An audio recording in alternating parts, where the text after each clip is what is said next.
Okay, so the friends and family that were at Linley's class would recognize these worksheets that we did on the day. It turned out something like this, and we will repeat these now in a way that you can follow them again. I'm not going to use the format of this, but I will explain each and every step that we did and how we did them. So I've got my water here, I've got my palette, off to the side I have my rag to dry off, and I'm going to use my number 8 round brush. So I'm going to wet that. I'm just going to put some drops of water on these paints.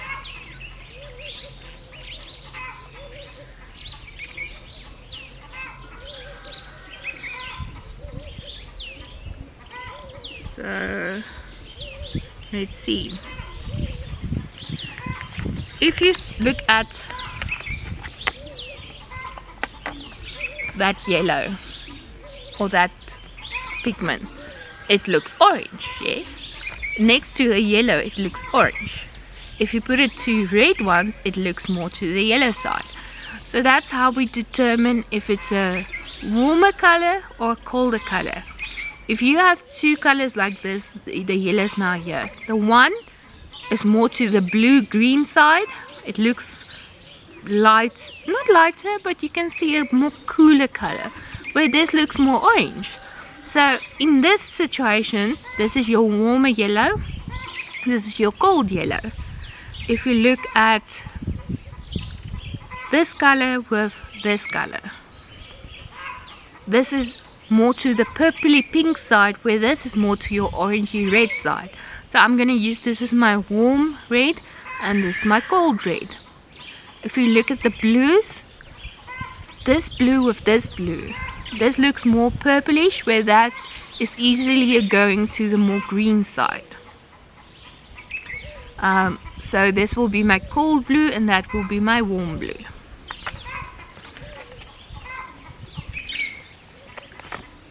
Okay, I'm working on this cotton paper. So for our first square we did wet on wet. This was wet on wet. So what that means is you wet firstly on your paper and then you drop wet pigment onto that. So let's do that. I wet my square piece or area that I'm going to work in. And then I'm going to use some wet paint. And I'm going to paint with that in there. You'll see it's a lot more flowy. It disperses in the water and it will flow to everywhere that there's water. That's wet on wet. You can put in more pigment if you need. If you drop it like that. Or you can use light layers. I tend to water down all my paints like this that I did here, and then when that's dry I would work over it again. Do not use a thick load like that. It's only at the end. If you see, that's still very watery because my brush is very wet. So if I clean off my brush and I dry it, take out of all the water, soaking it off from this, and I take pigment, then it's very dry and thick, and it's not going to give you the result necessarily that you want. It depends on your style and what you want to do. So that's wet on wet. Then we did wet on dry. So that means we're going to take some wet pigment, keep it on a dry page, and we're going to paint with that. I don't know if you can see the difference, but you can definitely feel the difference in how you paint. Also, the paint will only go where you put your brush if there's no other water around, because it soaks into the dry paper where you pull it towards. So it's all about water control, how you move your brush.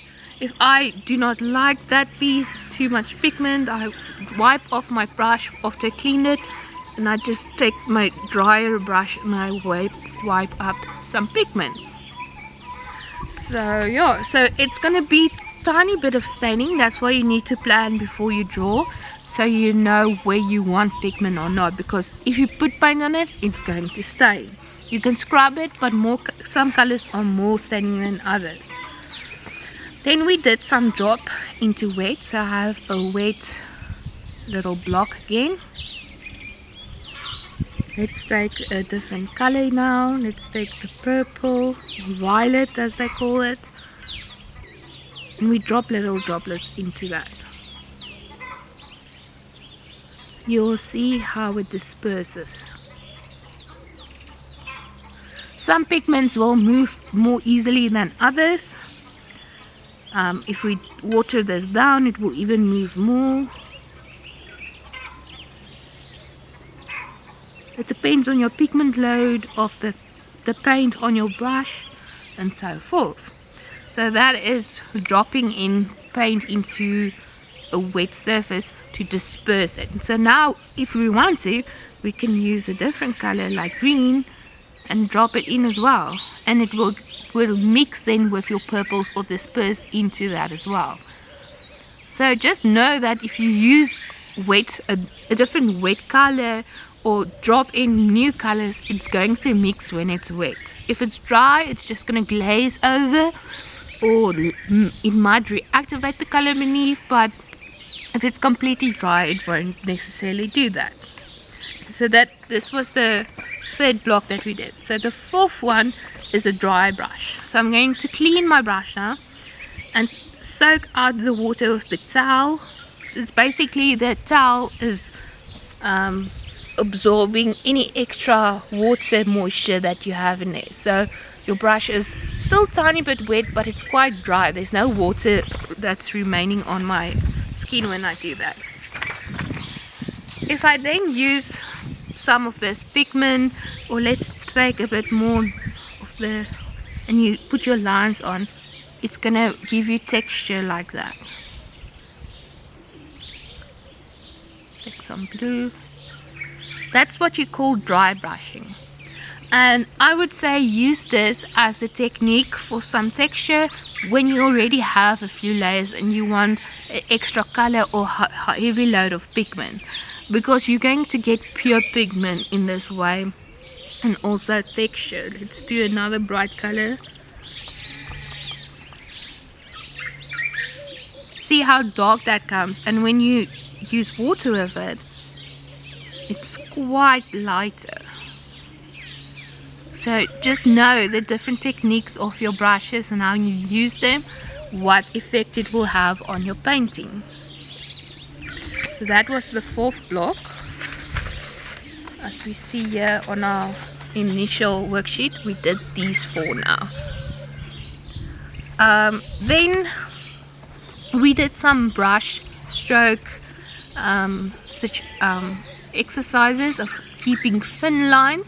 You can see how wobbly mine was, no control of my hand movement, and then also how you can manipulate your brush to get different strokes.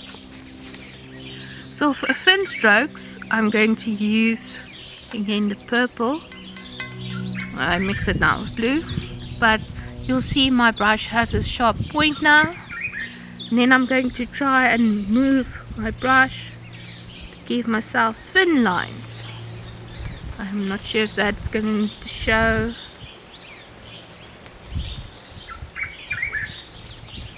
On screen.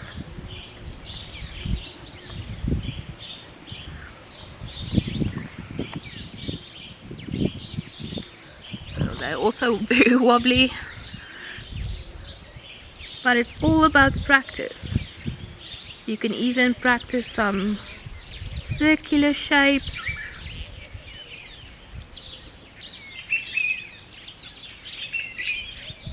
It's all about learning to control your brush.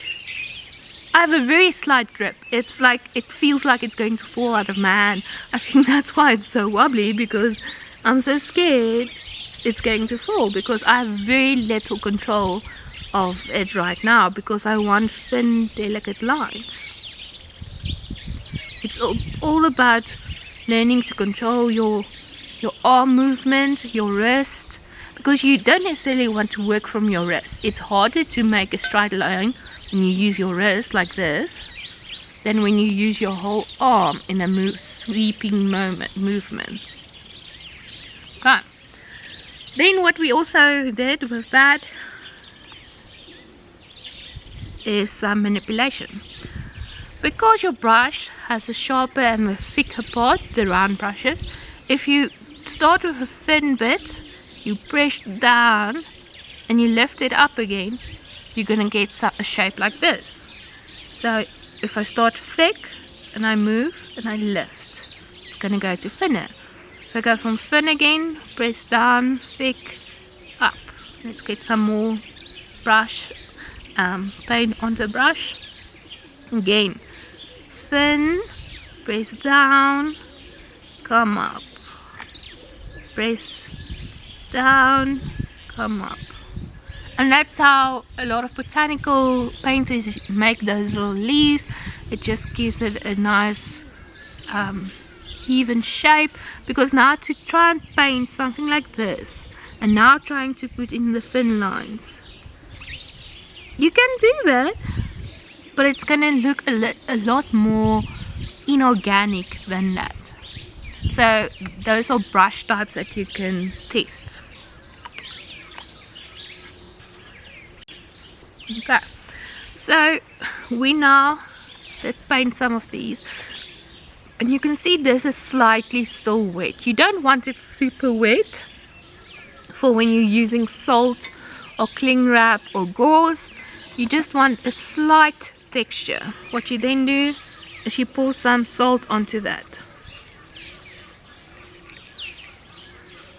and the salt is going to absorb the pigment to it, soaking out the water. So you can see the texture is already forming, and when it now dries, it's going to dry in that shape or those patterns.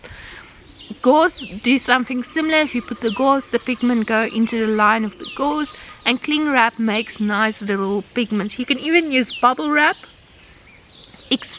Explore. What I've seen people do is make textures out of watercolors, different type of textures on papers, cut it out and use it as collage type of paintings or drawings. So you can see here we did also some salt, and it depends also on your color and pigment how the paint will dry.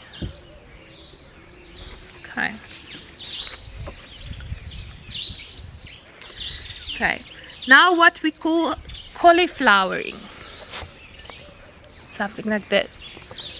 It's when there's a lot of water onto the paint that you already have. Let's see if this is going to work on this one. I'm not sure because this has already dried some bit. Let's see here. I'm not sure. Let's paint another square.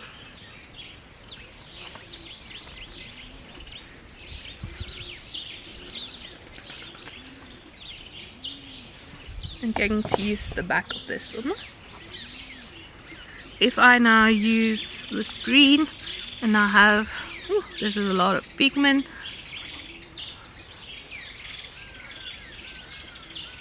You can work as thick as this with your paint, but I would say rather use thinner layers, because you want to see the white of your paper still coming through. That's the beauty of using watercolor versus a gouache or acrylic or an oil paint, is you still pay homage to this cotton paper or paper that you use, because your paper is expensive and you want to show that beauty through. It's all about layering and watercolor. So now we have that, and we drop water in there. Do you see how the water already disperses in this and make little harsh lines? It's called cauliflowering. If that's the effect you're going for, by all means do something like that with your textures and so forth. A lot of people try to avoid it for flat washes because you want to have a smooth surface and wash. So it depends on what you like. And also when it dries, it's not necessarily going to dry as you had it initially. Just the little movement I know made by picking up the paper already disturbed those cauliflower type of effects. So if you're doing cauliflowering on purpose, try to make it in an area that you're not going to move your paper very quickly. Let it dry as it is, and then you can determine if that was working. As I said previously, this color pigment is going to act differently than the other color pigment. Your yellows tend to be not as easily manipulated in this way, where your earthy colors and so forth will be easier to manipulate in this sense.